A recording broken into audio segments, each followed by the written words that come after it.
সালাম আলাইকুম। নিজের কণ্ঠে কথা বলতে চাই, শরম লাগে যে।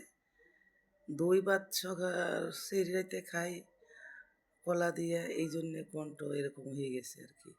এমনি তো মোটা কণ্ঠ, আরও মোটা হয়ে গেছে। আবার আজকে ব্লেন্ডার করে তরমুজ খাইছি সন্ধ্যা রাইতে ইফতারি, এই কণ্ঠ এরকম হয়ে গেছে। তো একটু বলি, দেখা যাক কেমন হয়।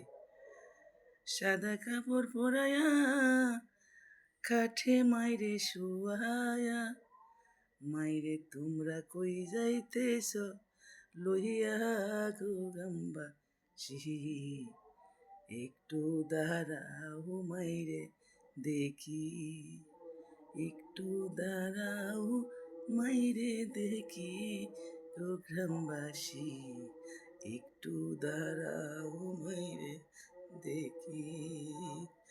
আতর গোলাপ লাগাইয়া দেও না মাকে সাজায়া, জন্মের মতো দেও না বিদায় করে গো গ্রামবাসী, একটু দাঁড়াও মাইরে দেখি, একটু দাঁড়াও মাইরে দেখি গো গ্রামবাসী, একটু দাঁড়াও।